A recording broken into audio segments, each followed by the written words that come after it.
Haitian farmers improve their income with micro dairies. Women in the Peruvian highlands face up to domestic violence. A Brazilian municipality reduces maternal infant mortality, and another one demands transparency in public spending. In Belize, soccer introduces young people to environmental protection. These are success stories. All these projects have won the Experiences in Social Innovation Contest organized by ECLAC with support from the Kellogg Foundation.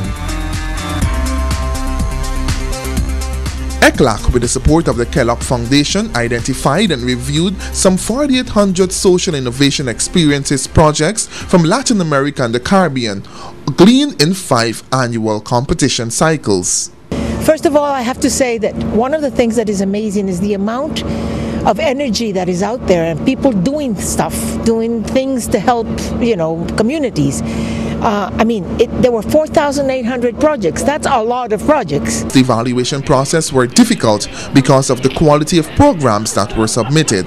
With experts in each of the areas who read the experience and with a form, they gave a qualification to each one of the projects.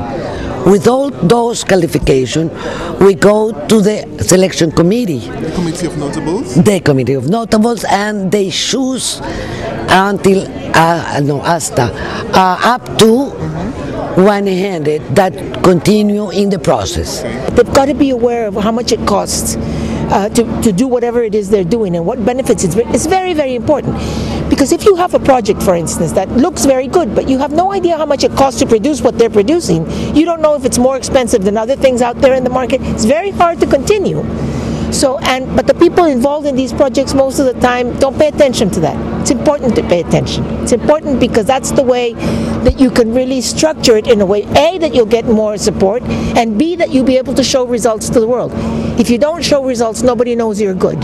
The visit of the field, in the fields, allows us to say that really exists and that's true and the information is true, and we can talk with the people of the community, talk with the beneficiaries, talk with the authorities, and find out where are the most innovative areas of the project.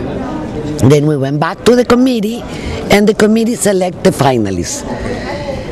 The finalists go to a fair that we made it in Chile the first time, then in Mexico, in Porto Alegre, in Brazil, in Medellin in Colombia, and in Guatemala. And in that fair, we start the spread of the whole information. It's like a book fair, but with project fair. And then the people could talk with the people who is responsible for the project, with the real people who work in the project, and sometimes with the beneficiaries. So what's happening at the International Seminar in San Diego? We are sort of presenting the most successful cases of a project in which we have, during the last 5 years, trying to identify at a community level or at a local administration level, both levels, innovation in forms of producing, in forms of income generation, in forms of creating social capital that are ultimately positive in terms of quality of life of the people who do this. So what we are trying to do here is present the 25 cases that we have selected among around near 4,000 experiences of this kind of grassroots social innovation. The most successful cases are the ones that we think are more positive in terms of that they can be replicable in other places as well. All the countries have been participating, including English-speaking Caribbean. Among these cases, what we do have is one case of IT that's called Leta Gogo, of milk production among us in a small community, and how they managed to innovate in commercializing this milk production and generating incomes for the community. This is one case, but it's a case from IT, and there's one case from Belize also that they link soccer championships among kids with complemented with creating more awareness, ecological awareness. Doing using soccer for creating ecological awareness. So there was, because Belize is Caribbean. So I know that these two cases. I really believe that this will help their people as well. I mean, in every country, every government wants to help its people, and so that's the reason to get on board, is to get that information, to do that sharing. And I'm sure that countries in the English-speaking Caribbean also have some ideas that they can share with their colleagues and counterparts in the Spanish-speaking part of this hemisphere. There are many, many problems in Latin America, and government on its own cannot solve the problems. People on their own have initiative and try to solve them. And we just heard, for instance, a woman from Haiti who talked about bringing together individuals who have maybe 1 or 2 cows, and they never thought that they could distribute milk throughout her country. But she, as an organizer, as a veterinarian, brought together and helped train, and then created a brand and created dairies across the island, across Haiti, that are now distributing. So what this program is here is it's taking the learning from one place, for instance Haiti, where they speak French and Creole, and we're providing it in Spanish and English so that other people who work at the grassroots levels can learn. And the same thing is happening in education, for instance, in how we can fight violence in schools. So we're taking the best ideas from one country and helping to plant those seeds in other countries. The bottom line is the power to make change. That's what the program is all about. Social innovation and social policy, what the best practice is at the grassroots level to help poor people help themselves. And this is not against government. In many cases that's with government, with foreign aid, with local aid, but always with very innovative people, very hardworking people. This is what I believe in. I believe in the power of 1 and 2 and 3 people to make change. And that's the theme that we are emphasizing, and the ECLAC is emphasizing, the power of an individual and the power of a small group to make change. Haiti was one of the poorest Latin American and Caribbean countries even before the earthquake of January 2010, and continues to be one of the poorest in the world. Its population is mostly rural. The Social Innovation Program for Haiti, titled Vitermed, hopes to improve the living conditions of rural Haitian families working in dairy farming and make it a profitable activity that can reduce the increase of food security. Le programme, c'est que les entreprises ne sont pas les propriétaires de vétérinaires. It started the organization in 1991 in a context where there were only 12 veterinary in the country, and there was really no work in the rural areas at that level. A group of professionals decided to form a group to attend that necessity in the rural areas in Haiti. Vetimed is the organization that heads the Milk in Abundance program. It's an Haitian NGO created in 1991 and has certainly transformed the lives of people who are participating in the project. As a result of the program, in 2010, there are 30 micro dairies producing 7,500 liters of milk per day. Some 2,500 rural residents are involved in the network, many as dairy workers and some as veterinary technicians recognized by the local Ministry of Agriculture. In 2007, the number of shanty towns in Chile totaled over 500 and housed more than 28,000 families.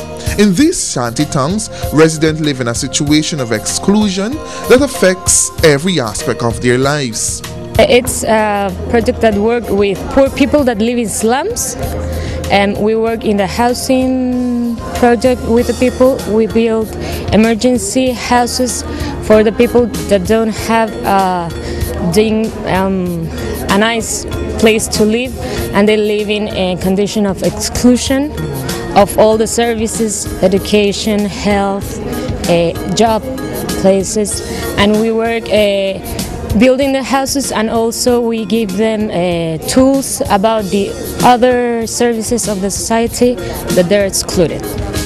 In Chile, there are more than 5,000 slums, and then there's 30,000 people living in them, and it's a problem that it's along all history. And there are people that didn't have a voice in society, and they need to be represented. So we gave them the tools to be here by the society, by the local governments, and we expect that they have houses, real houses to live in. Such projects are transforming the lives of many individuals.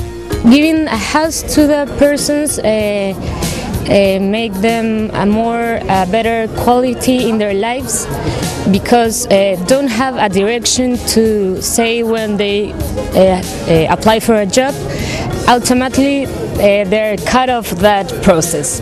So when they don't have like a representation, where they're not invisible for society, they're excluded. So when you give them these things, there are now people that can apply to jobs, people that can work, that people that have more education, and the satisfaction of having a better house also give them more quality in their family areas and community areas.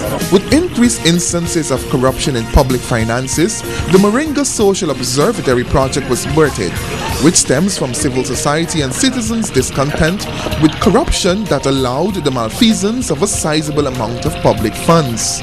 The main objective of the project is to support the financing of the public with public resources. As licitações, as compras governamentais, verificando valores de preço de mercado. It was very important to fiscalizing the bids, the public bids, and looking for all the expenses, and to protect all the taxes and the incomes of the government. Following the establishment of this program in 2007, there are now over 50 similar projects that now exist throughout Brazil, all in the aim of eradicating public corruption in finances. In Belize, the program is being developed around the Punta Forte area and in the outlying villages of the Mayan Mountain Marine Corridor. It's been executed by the Toledo Institute for Development and Environment, TIDE. The Freshwater Cup project is a project where we integrate football with conservation. We know that it's difficult for people to participate in conservation, and everybody wants to play football, so we've decided to use football as a vehicle to get conservation efforts achieved. The program has been having an environmental impact, which is in tandem with the aim and objective of the Social Innovation Program. I would say stewardship of the environment. As a result of this project, we have youths and adult teams, male teams, and also female teams wanting to care for our environment, wanting to care for our natural resources, particularly those in the protected areas that we manage. And as an NGO, as a conservation NGO, we cannot manage unless we have community participation in the management of these resources. So the stewardship has been enhanced a great deal as a result of this project. TIDE's participation in the Social Innovation Program has afforded much needed publicity for the organization. Everyone's looking not only at the project but at our organization and all the work that we're doing in Southern Belize, our science program, our education and outreach, our resource protection. So winning this project has kind of put us on the light, and everyone wants to learn about the project. People that give us money would call us to ask if they could do a write-up of the project so that they themselves can fundraise on our heads, kind of. And so it's been wonderful, really. These projects are impacting lives of thousands of Latin America and Caribbean people. We have been seeing those projects that work very well in the communities. And one of the things that we evaluate is the possibility of scaling up those activities, more than the projects, those activities, and to be taken as a policy, public policy.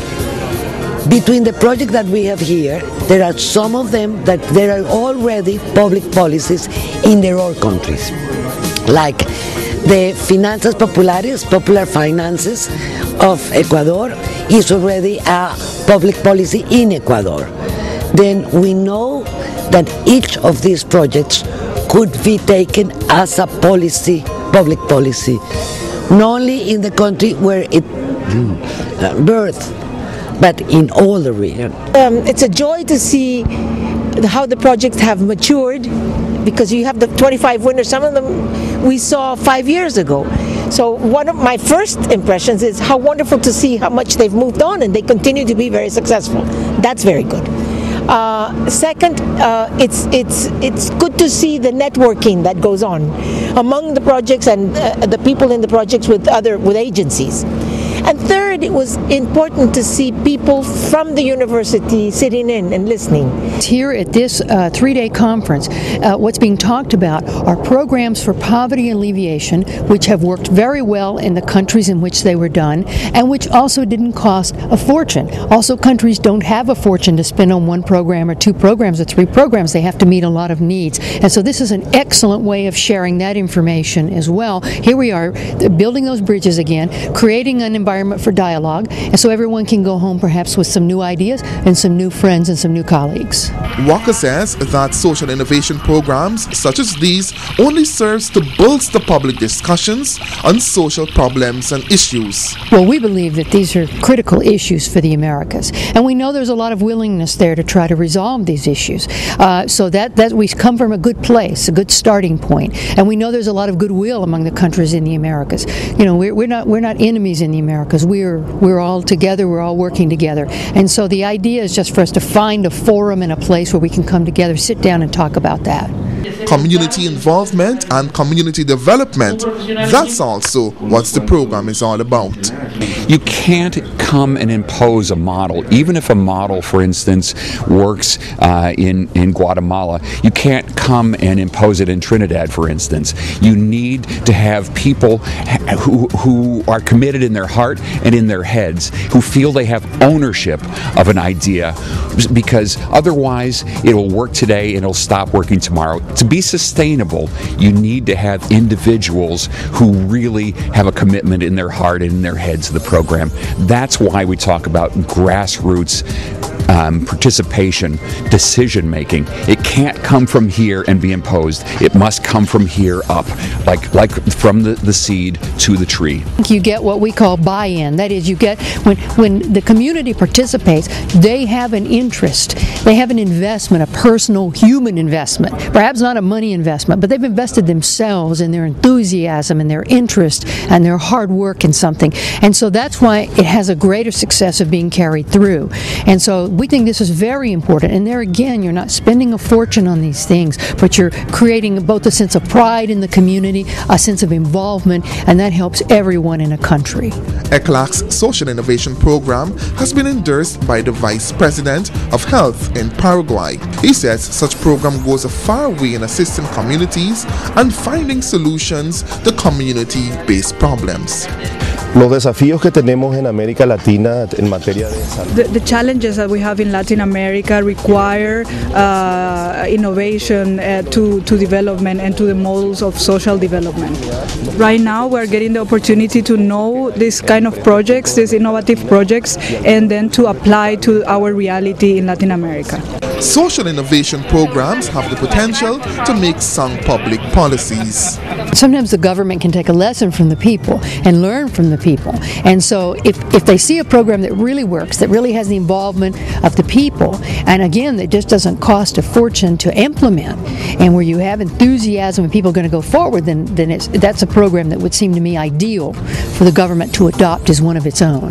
To access the summaries, analysis, contact information, and links relating to the 72 social innovation experiences, please visit the section Bank of Experiences on the website